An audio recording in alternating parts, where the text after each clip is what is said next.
Ladies and gentlemen, if you could go ahead and take your seats, please. We're about ready to get started. We're nothing if not prompt.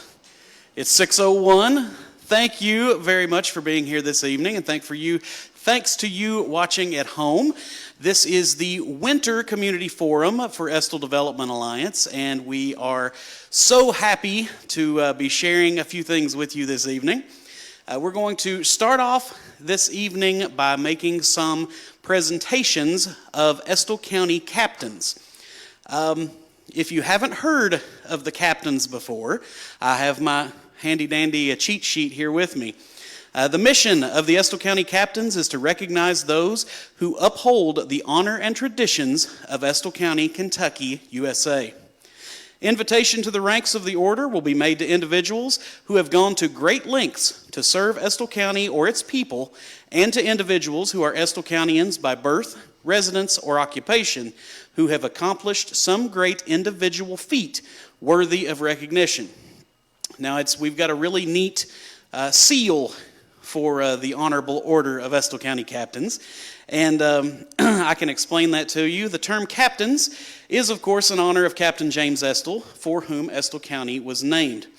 The center of the seal features a Kentucky long rifle crossed with an 18th century officer's saber to represent Estill County's pioneer heritage and the resilient nature of its people, as well as to honor the service in defense of our nation by Estill Countians past and present. Excuse me.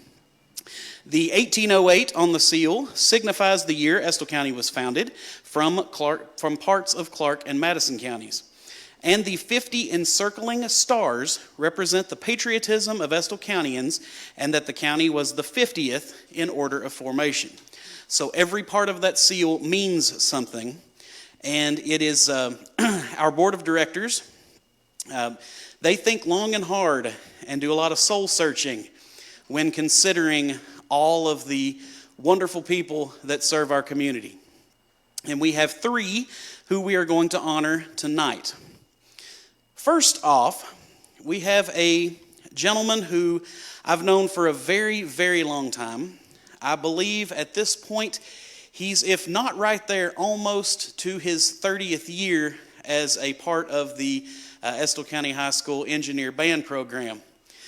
He started as a participant, went on through as free labor there for a while. I think that's how it worked out.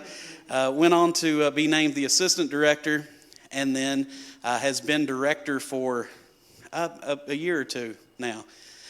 He has the accolades that this gentleman have brought to our district and to our community are amazing. The pride that the community has shown because of the work he's been able to do, and the kids' lives who have been forever made better by the work that he's done with them. It's a source of pride, the work that he does. He doesn't do it just because it's a job. He does it because it's his passion and his calling. And I think it's appropriate that this gentleman was our October honoree for this past year, this past quarter. So would you join me in recognizing Mr. Jason Bowles?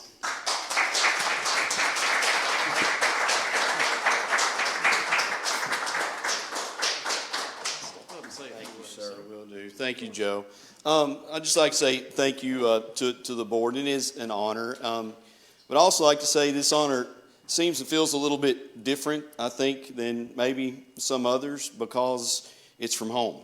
It's from the people who, are here where, like I said, where I was born and raised. And that's something that I try to instill in the students. We talk about it a lot.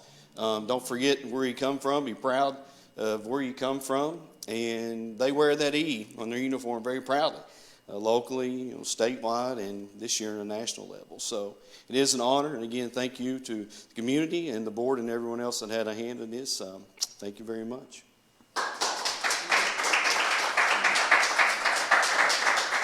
Thanks, sir. All right, if you'll step right over there and pose with Miss Ashley for a picture. Head over to the other side there and get all these wires out of the way. Good for other cups. in front of Josh Nolan's cup.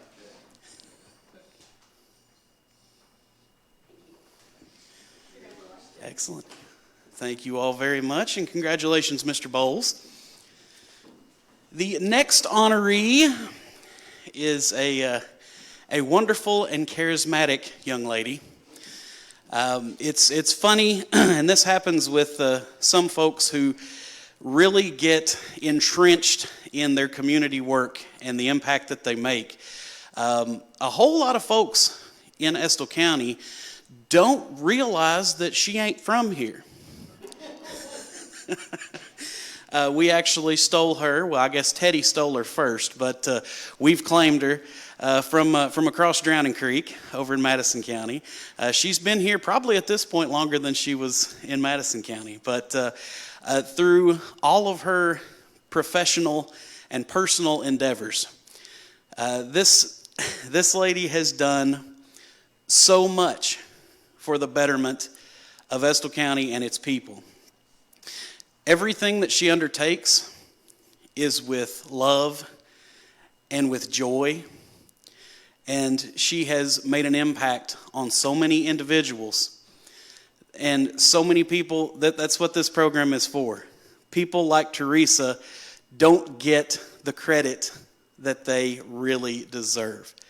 So, would you please join me in honoring Teresa Dawes?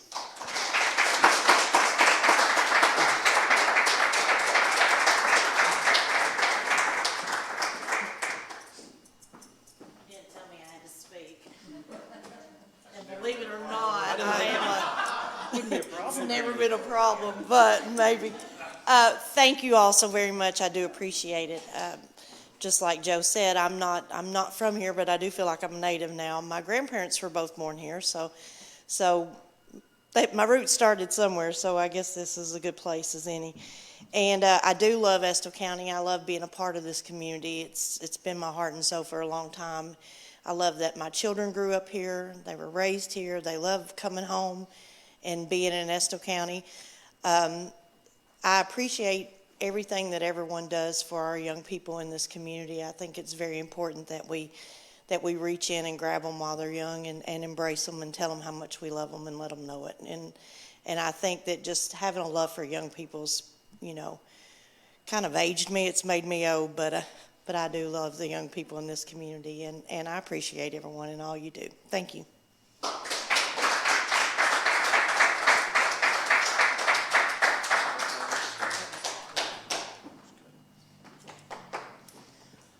All right, Miss Teresa will go over here and get her picture made. My glasses on, so there's no glare. That's Board Member Kathy Watson, giving you the play-by-play in case you can't see. Back to you. That's what I'm used to doing, is giving it back and not paying it. Well, congratulations, Teresa. Our third honoree for this quarter is a gentleman. He's, I guess you could call him a force of nature.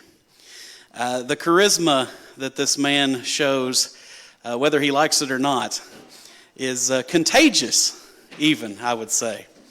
The main thing I could talk about that so many of you will know about this gentleman is his special relationship.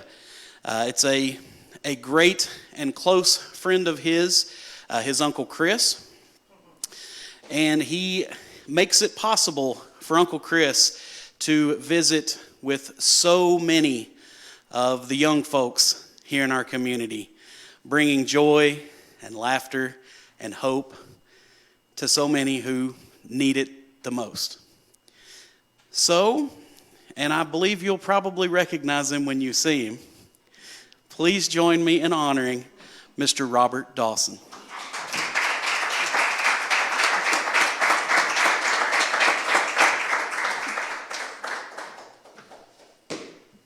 Humbug.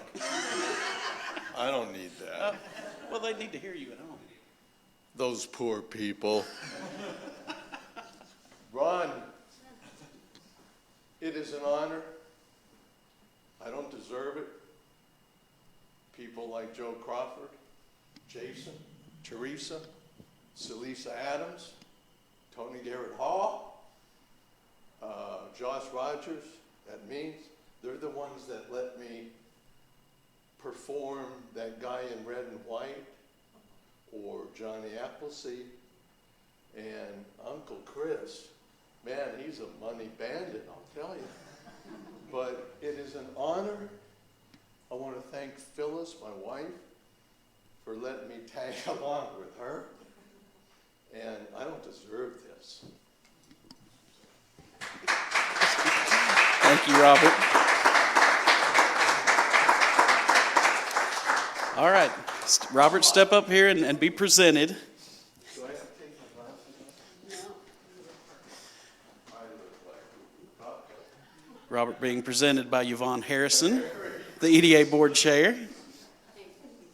I don't deserve this. Being gracious. There was a vote. Everyone disagrees with you. So. Congratulations to our captains. We thank you all very, very much for everything you have done and continue to do for our community.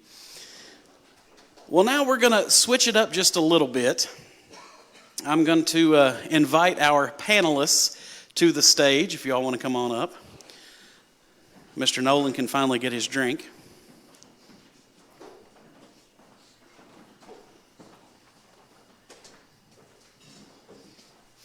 And I was making fun of, we've got Ethan Moore down here running all of our audio visual, and he insisted that I be in a tall chair and everyone else is in a short chair.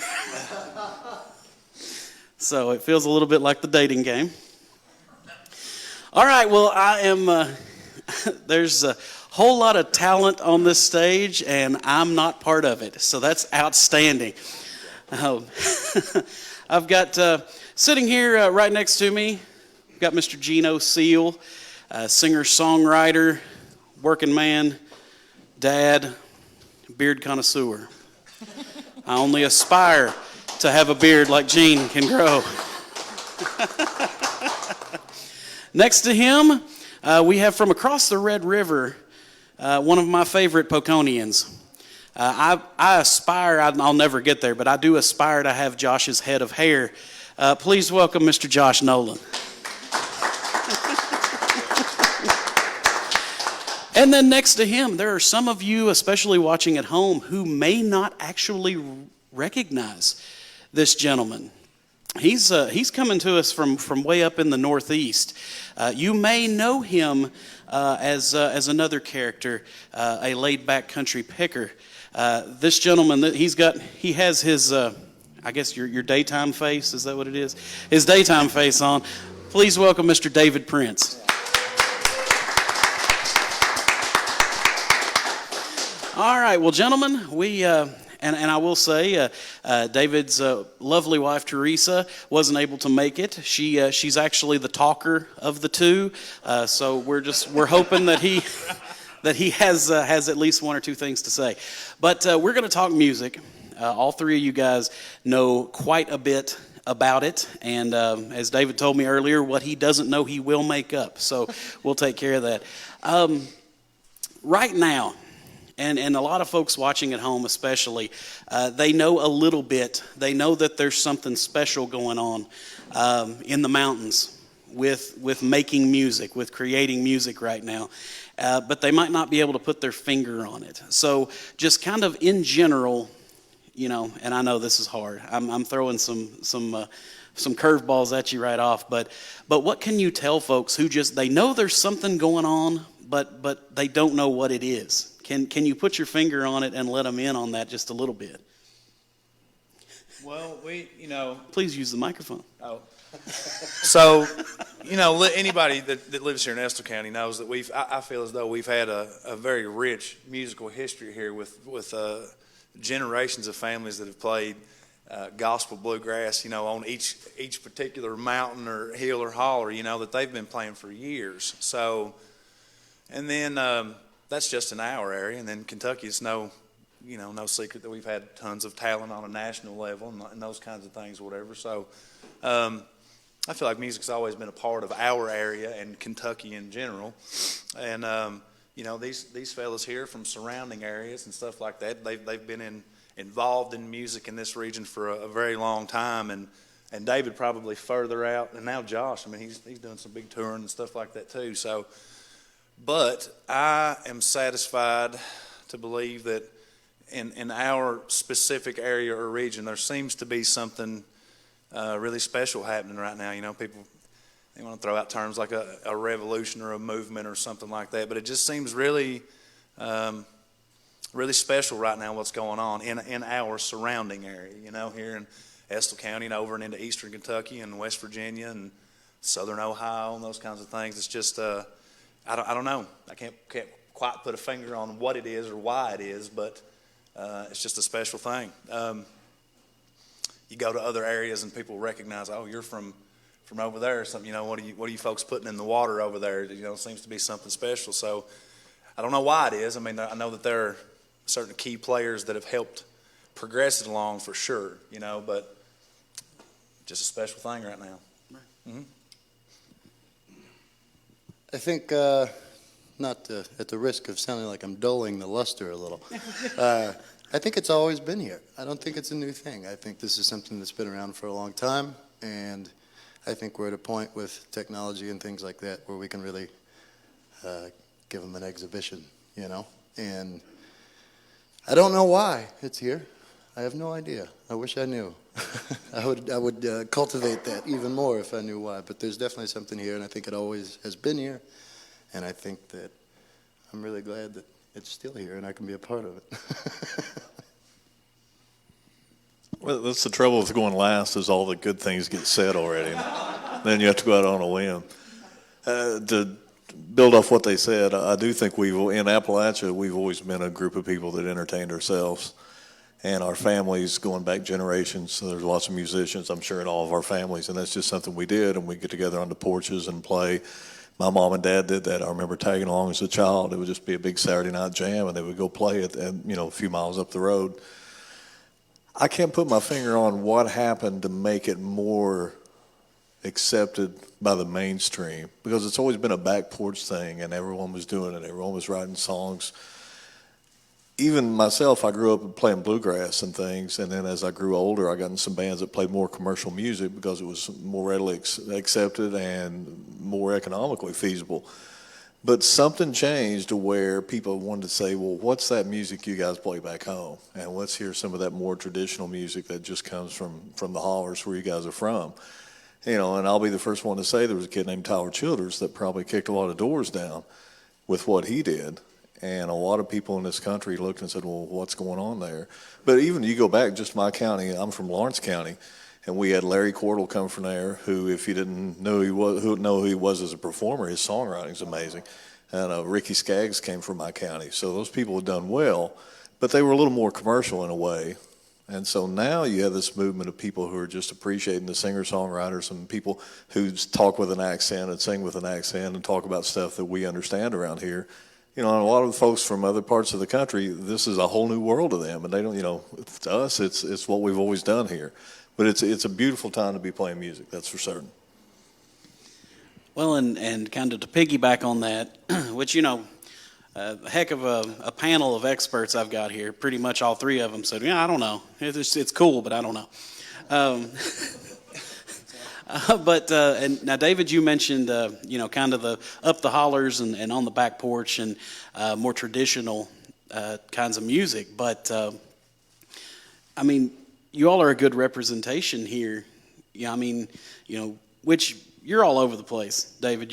It's kind of a cheat, but, you know, you've got good honky-tonk country. You play rock. You know, you do bluegrass. Josh is a completely different kind of rock and roll. Gene is, I guess it's fair to say you're more of a, maybe more traditional singer-songwriter-ish with, you know, a holler flair. Yeah. It's impossible to describe all of these different artists because it's just them. You know, when I say Geno, you know what I'm talking about because that's the kind of music. Same thing with these other two fellas. Do you feel like, am I saying something there? Is there something to be said that it's not just, okay, bluegrass coming out of the mountains of eastern Kentucky, it's just good music? I would agree with that. I mean, David was mentioning just like, playing more traditional stuff, and folks here, like, with David's project with Luna and the Mountain Jets, I tell folks, and I hope he doesn't take offense to this, I feel like it's Neil Young and Crazy Horse with Miss Prince, as a female vocalist, and I love that. I mean, Josh is a very different artist in a good way, and then we have folks like Wayne Graham that are just incredible. They have their own unique sound. I feel like it's a very eclectic mix of music and stuff like that, but all good music. There's a very similar. It has its own sound. Even though that it's different, we play different brands or different types of music. There's a similar feel to it, in my opinion. That's kind of how. Well, yeah, I because feel it's all about good, it. right? It's Kentucky music, It's Yeah, all yeah. good, Even the West Virginia stuff. Absolutely. Well, yeah. Huntington has its own brand too. There are some phenomenal folks out of Huntington. I mean, phenomenal stuff out of Huntington. Yeah. Don't worry, I got you. Yeah. Gene's know not who used my- to using microphones. No. I'm not real sure who my audience is, who I'm supposed to make eye contact with. But She's very friendly. there we go. It'll be you. It's you. You've taken it. Okay. I think it is everything. I think this area, though maybe known for its conservatism, is also known for its diversity.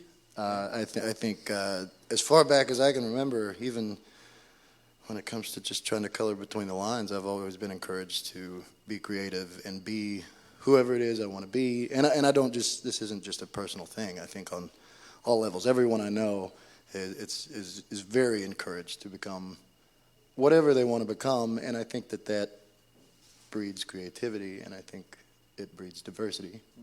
I know I'm talking in circles, but I think it's pretty clear. It works for you. Yeah. It's like I pace in circles. So, but I think I think it's very fair to say that there's a wide range of things coming out of this area. Art in general, not just music. Even with, if you look back at the folk art and you look at all sorts of things coming on, lots and lots of diversity. I'm just being redundant at this point. That's yes, all right. I agree. Well, just write it down and put a neat guitar riff to it, and you got a hit. Yeah. That's Josh Nolan music right there.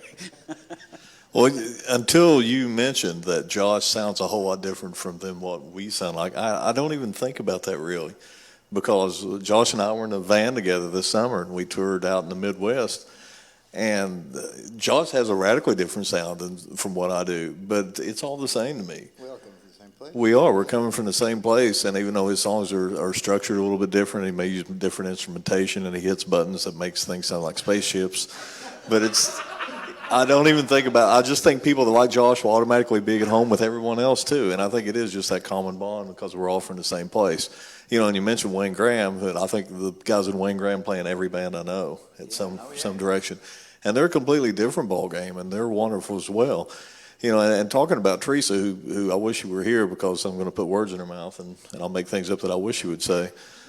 But she's a singer-songwriter who writes almost for her own benefit more than anything else. It's very cathartic for her to write songs, and she'll come to me with these very nice little songs that help her feel better about whatever situation was going on. And I just put these big, loud guitar parts to them, and like it sounds like Neil Young when we do that. So this pretty little girl has this big, horrible rock band behind her, but it's Appalachian music. It's all coming from a real place. I don't think anyone sitting here is saying, well, what kind of song can I write to make people like this? Because that's really not what we're doing at all. In fact, I think Josh writes sometimes to see who won't like what he writes. I'm just kidding. I'm going to stop. Well, to be fair to David, and since he's on a roll, let's start with him this time. Yeah, absolutely. Oh, here we go. Let's talk about just being a musician in general here. So, what the average person doesn't really understand the music business, which I guess most musicians don't understand the music business either. But what do you wish the average listener knew about whether it's performing or booking gigs or writing or what have you, about the creative process that, it just doesn't seem like people sort of get it. I don't know if I want them to know. I don't want them to know what we're doing and why we do it in a way. Because maybe you put us on some pedestal and say, oh, these guys are great, they do this, this, and that. But if you saw behind the curtain, it's not nearly as glamorous as what you'd think. I can say with a 100% certainty, no one here is making any money. You spend far more money doing this than what you make, and none of us, I'm certain, are doing it for the money. Now, if the opportunity came around where we become independently wealthy from our music, no one would say no. But if you really start adding up the time, the hours, the money, the gas money, the vans, the equipment that we put into doing this, it doesn't pan out. So you'd wonder, why do we do this? And I have to. And I'm sure it's just that we just have to. It's what we do. Some people build race cars and some people play tennis, and we make music, and we can't stop. I'm with you. Let's keep that mystery going. Yeah. But I think the one thing I would like to encourage and say that I wish they understood is that their support mattered. I would like to stand up here and give you a really good example of starving artist, but I can't really, because regardless of success and all these things, I'm still greeted with much support from everyone. So even if I am starving, somebody will give me a slice of pizza on the street, That's an exaggeration. I'm not starving, but yeah. Oh, we do. We get free pizza. I need pizza. That's why I came here. But I think we'll take care of you. Okay. It's good. No, I think that knowing that their support is beneficial is really. Now, what defines support? You define support. Are you talking about coming to shows? Are you talking about buying merch? Are you talking about streaming your music online? I think the support needs to be diversified and remain diversified. I think, some people are going to be able to support by coming out to shows. But if you can't, be aware that there are other ways to support. Showing up and watching me sweat all over the place isn't the only way to support us. And you can, any number of things. There's so many ways to connect with artists these days, so do a little homework. If you want to support, do a little homework. That's good. That's good. Yes, yeah, to expand a little bit on what Dave and Josh said, just for me, that's kind of an ugly way to put it, but it's more of, I would love to do it all the time, but it's a have-to thing for me. They're therapeutic, these songs. Somebody, will ask, how are you so happy, or this or whatever, like kind of over the top all the time. And I honestly believe that some of those songs that I'm getting out or that I'm writing kind of help me get those things off my chest or out of my mind or whatever to sort of get over those things, And then to add more to what Josh said about as far as support, also, I would love to go to every show. I would love nothing more. And if I couldn't even play these shows, if I could be in the van or the vehicle with these guys every single run that they do, just to be there. I genuinely love this music that's in our area. I mean, I can't even put words on it. It's incredible. But there's a lot of times these folks will see, I just share stuff on Facebook, and I go to shows when I can, and I'll hit them up and, hey, I'm going to send you some money, mail me a T-shirt, those kinds of things, just to do what you can to help out, Yeah, we're certainly not making a killing at it or whatever, but it's not about that kind of stuff. It's just, just lend support, let people know that you're, taking note of what they're doing and that kind of thing, man. I guess, I don't know. Well, and to get inside the artist's head a little bit, if somebody comes up to you and they quote one of your song lyrics to you, or even go to the point to say, well, such and such a song that you wrote, man, it really meant a lot to me. I was in a bad place and it got me through it, or things like that. I know being on the outside looking in, being that guy that would say that, you're almost embarrassed, and you feel like you're bothering the artist by saying those kinds of things to them. Not at all. For me, I don't know how these folks feel. I'm fairly certain they feel pretty good about that.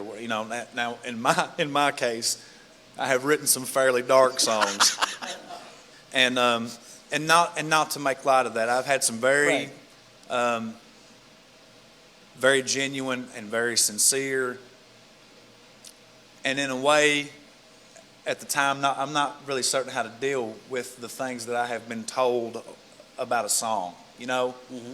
And I try my best to, I've literally had to console folks and those kinds of things, and you appreciate that connection. I would imagine anybody would tell you that. Anybody that's going to, quote a line back to you, or they're willing to share a story of what that song means to them or how it's possibly helped them. In my mind, that's the greatest compliment that you could get, So no, I would advise anybody, if you've made a connection with a thing, go up and tell them, you appreciate it, or this song means something to you, or hey, thank you for what you do. Never be intimidated to do that, you know. Now, Josh is quite a different personality than you, so this should be interesting. Yeah, if you think I'm awkward now, you should come up to me and tell me some of the lyrics that I've written while I'm laying in my bed. Then you'll see me awkward. No, but it is flattering, despite my social ineptitudes. Is that the word? Yeah. Despite that, yeah. I mean, it's very flattering, and it is a way of supporting, I think. I mean. Because that sort of thing gives a confidence boost that maybe could potentially cause me to do more, and then support, Butterfly in Japan or whatever. Right. But yeah, no, I think, yeah, yeah, it's flattering and it's strange at the same time. But it proves that someone's listening, and kind of that's sort of most what everyone wants, is to be listened to in some way. Yeah. Here, take this from me. Well, first off, I want to say most people acknowledge Geno as being one of the biggest fans of music around. I mean, he is so supportive of everybody, and he's the first person to reach out and say, this is great. And he's such a great fan of everybody and a great supporter. I think about when I was growing up or as a teenager or whatever, and there were certain songs you would listen to, and they would get you through a rough spot, and it would make you feel better and get you where you needed to go. And I think about, I've got to meet a couple of my heroes throughout my lifetime, and I want to go up to them and say, you wrote this song, and it really spoke to me, and it made me feel a certain way. And I also look at these guys and go, you've probably been told that 1 billion times, and I hate to be saying it 1,000,000,001, but I'm going to. And I've got the opportunity to tell some of my heroes that the songs they've written really meant a lot to me. And every now and then some people have come to me and told me that something I'd written really meant a lot to them. I'd gone through a hard place, or they could really relate to what I was saying. It's the ultimate reward. I mean, it really is. It's better than any money. It's better than anything else. That's the ultimate reward. You just kind of step back and go, well, that's why I do this. That's the big payoff. Well, and you made a comment there that one thing I do want to mention is, which, David, your day job, you're a teacher. Gene, you're hauling giant pieces of glass. Yeah. That's your day job. Josh, you are unique. You are a musician by trade. So there is something to be said for that. I want to piggyback on that, and this is something I always bring up when I have artists on my show, is asking people to play events for exposure. And I know, and it's one of those things, and there's a lot of great causes out there, and there are a lot of folks who don't mind to play those, but expecting artists to, not to mention all of the thousands of hours of rehearsal and everything else, the amount of money you have invested in guitars and equipment, and, if you've got buttons that make it sound like it's coming from space and that kind of thing, but then gas and everything else. I always try to bring that up and let folks gently make a statement that it is important to try to make sure to take care of your artists, and not just ask them to come in and play your kid's birthday party for free.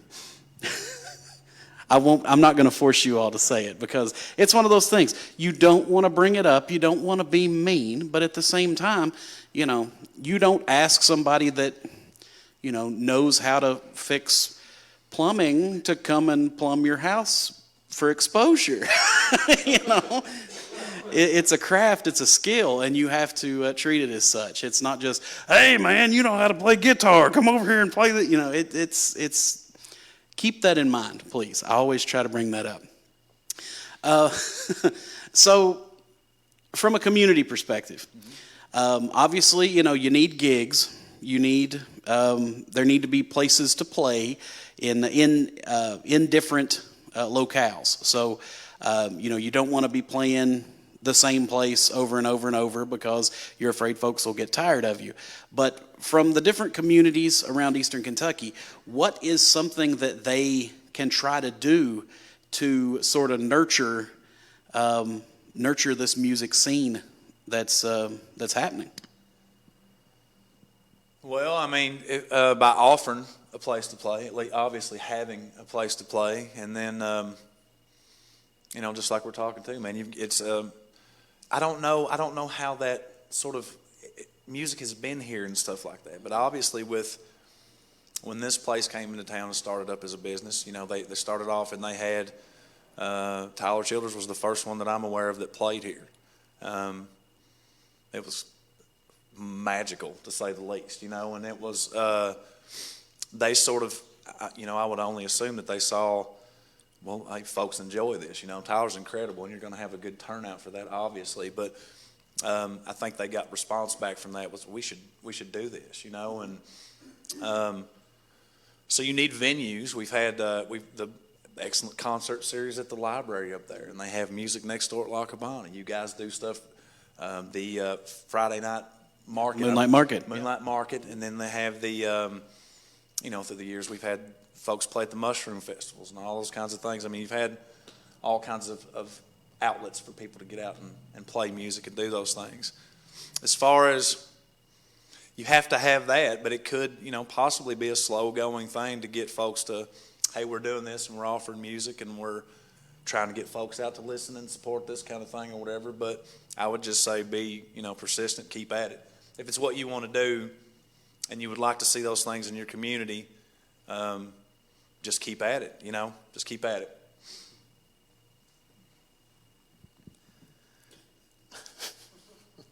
You're good at this.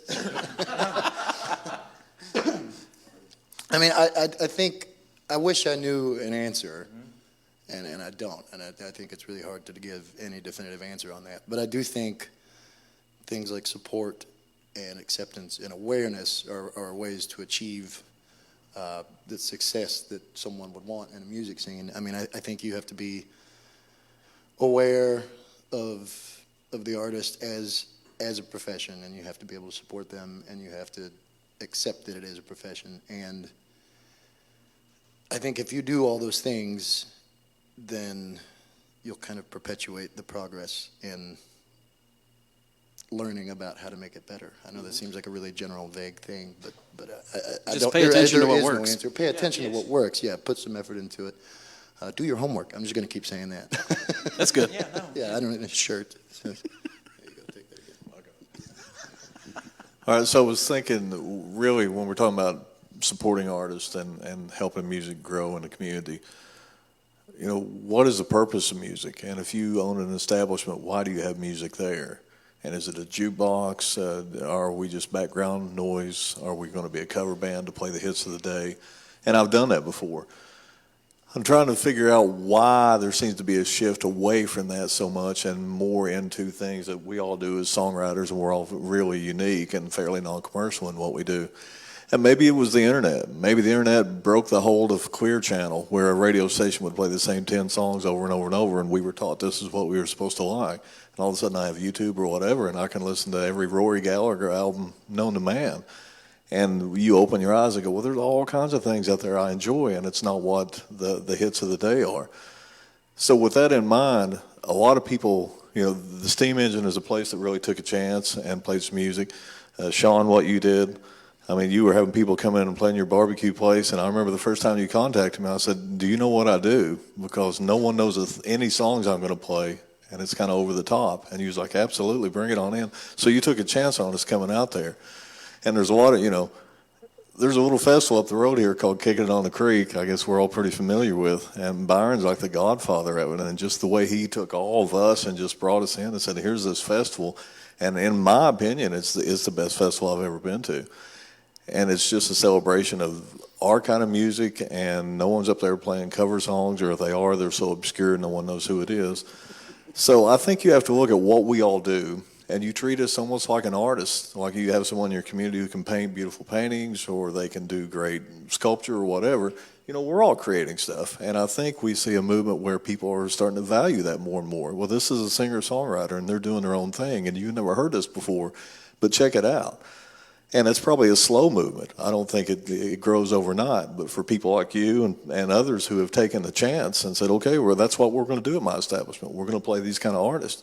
And that's invaluable to us, because without it, we're just playing in our garage and we're playing to each other. So there's I don't want to start naming names because you leave people off, but there's a pretty good little list of people who have done a whole lot to promote what we do. Absolutely. Well, it's like, I hope I'm not putting any words into Sean's mouth. I'm glad he's here tonight. It's good to see him. Sean Thatcher owns Thatcher's Downtowns in Breathitt Jackson area. He and I have had several discussions about, like I said, we can talk with him after this, but he looks at what we're doing here in Estill County and everything as a model for, growth and progression and what we're doing here. And he would like to take those things into his community. We've spoken at great length about those things. And he's got a great restaurant down there. He provides a place it's a great atmosphere. They're good folks, him and his wife. They want those same things here. So with our success, or with whatever's going on here that people are looking at and enjoying and all that kind of stuff, it's infectious. It's more, it is spreading out and going all these places. And that's a good thing. That's a really good thing, So I just wanted to kind of put that in there, Well, and the cool thing about it is, music is one of those things that can be shared in different places. You're not in direct competition. You can have venues in every town all over the state, and that just means there's more places to play. So it's really cool. Okay, get your crystal ball out and tell me what's next. What's going to happen next? What's going to be the next thing that, I don't know, sets the internet on fire, gets everybody just super pumped about Appalachia, Eastern Kentucky, Josh's hair. I think Geno Whatever. Shirtless is a good contender. Geno Shirtless was that was the feel-good hit of the Christmas season. Yeah. I'd look it up right now if you haven't seen it. It's Geno Seale Die Hard. It happens. It does happen. I do want to ask you, this is a little bit off the wall, but to make you think, in the movie 10 years from now that's going to be made about all of this going on right now, who's going to play each of you in that movie? Is this a real question? That's a real question, yes. I'm gonna let you start that. Well, here's what I need to do. This guy, De Niro will play me. I know that, clearly. How old is he now? If he could stop. How old's Carrot Top? Can Carrot Top maybe play me? I don't know. I don't think anybody would play me in the movie. Who's going to play Josh Nolan? Springsteen. We'll get Springsteen to play Josh Nolan. I don't know. That's a hard question. And talking about the crystal ball, I'll even dredge that back up. Who knows? You really don't know what's going to happen. And maybe someone that none of us have even heard of right now all of a sudden is going to pop up and everybody goes, wow, that's really amazing. But the doors have been open with the success of some of the folks from around here, the way the internet works now. You can promote yourself. The opportunities are there. And I think people are paying a lot more attention. But I really don't know what the next biggest thing is. Who knows? Josh's last record he put out, I remember watching the video he put out for it. And I even had to contact him. I watched it over and over and over. And I said, this is the greatest thing I've ever seen. It was just amazing. It was so good. And then, we wait a little bit later, and Josh is not on tour on an airplane going from town to town. It's like, well, how's there any justice in the world? Because this is as good as it gets. So I don't know how it works, and we're just all hanging on, making it up as we go. Remember that awkward thing I mentioned? Thank you. Yeah. I don't know either. I'm hoping it's spaceship sounds. That's what I'm hoping the next thing is. I don't know. Brad Pitt contacted me. He said he's got the hold on me. Sounds about right. I don't know. I think Woody Harrelson. I was thinking like a Willem Dafoe for. I would do that. Yeah. I can do No, I don't know. Who do you got? that. I like the Woody Harrelson. That's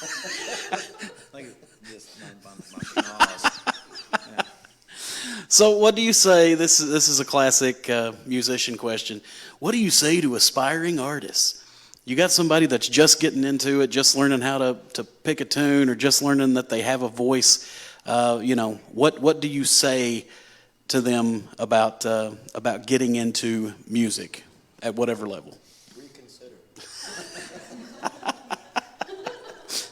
Well, and David mentioned, without some of these avenues, it's just, us hanging out playing to each other in our garage, and there's nothing wrong with that.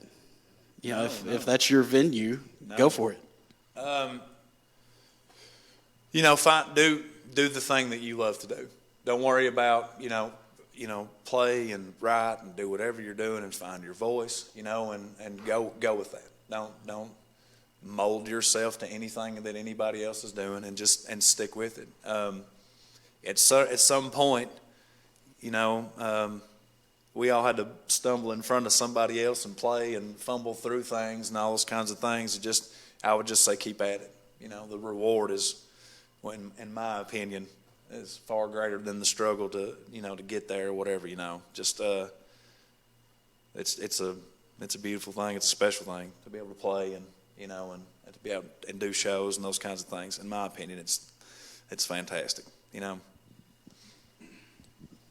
Did you go through that? I feel like you were born into this world with smoke machines and your hair into the wind.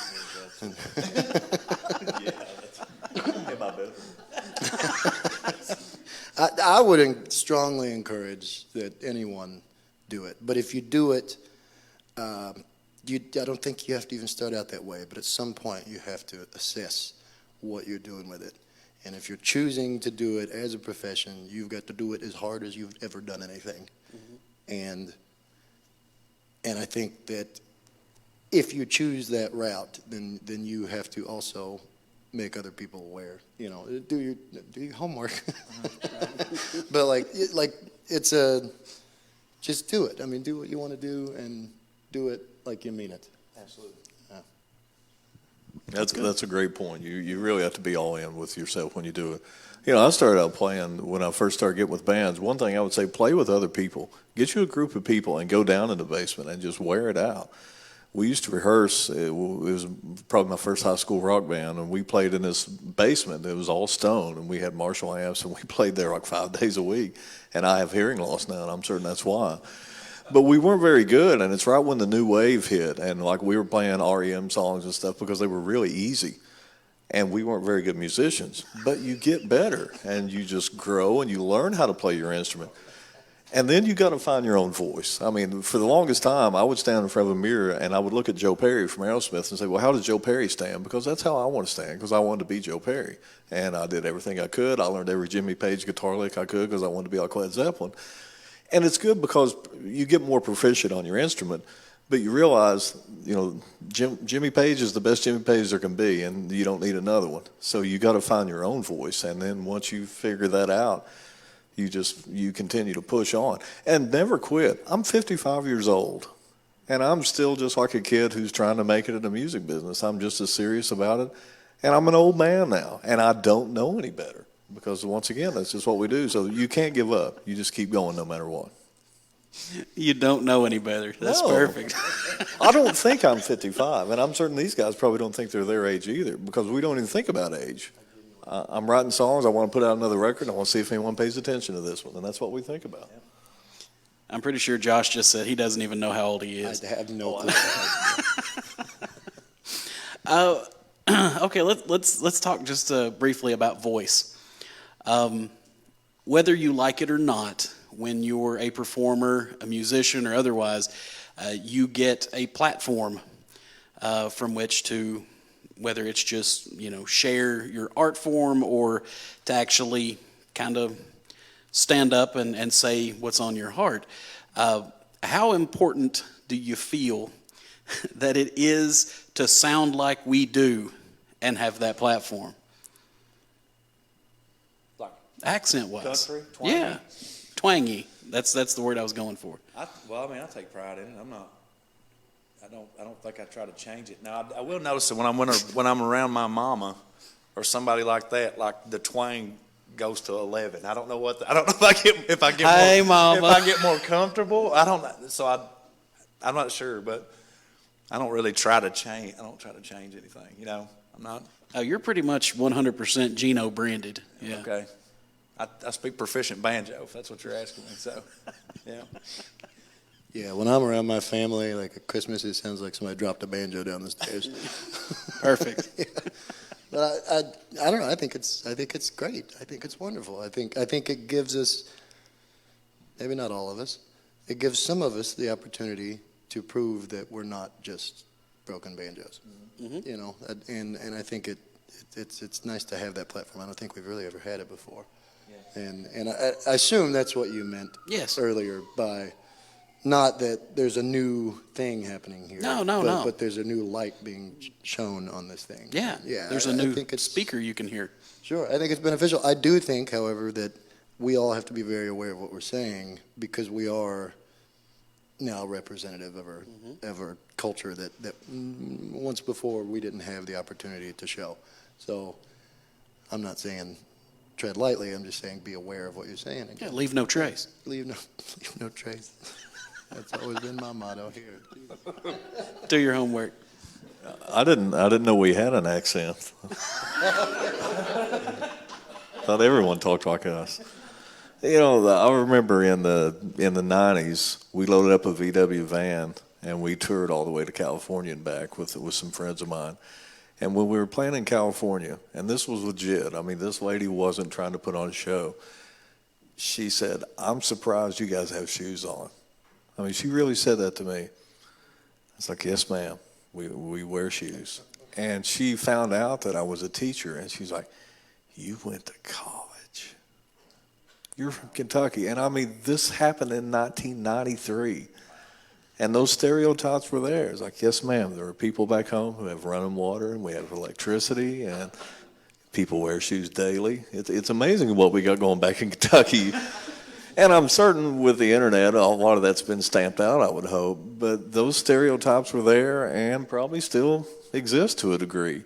And, you know, I'm not covering up my accent. We all talk the way we talk, but we also have minds, and some of us are semi-intelligent, and that's good. We'll talk this way, and we'll be just fine. Show the rest of the world that we can sound like this and still be about half smart, right? Yeah. About half. That's all you can ask for. Which that's excellent, and I love to hear folks that sound like me to express themselves intelligently, because that's just that it gives role models. You know I've talked to quite a few kids over the years that even as teenagers they're already trying to get rid of their accent, and I don't care where you're from. You know, keep it. Be proud of where you're from, whether it's, you know, Eastern Kentucky or the Upper Peninsula of Michigan or whatever folks in California sound like, you know. I mean, wear it like a badge of honor. Well, we're about to run out of time. So I need to come up with something wacky to ask you before we wrap up. I won't go wacky. I will make you think though. All right, you just hit the super Powerball, and let's just assume that you don't just do away with music completely and move to an island.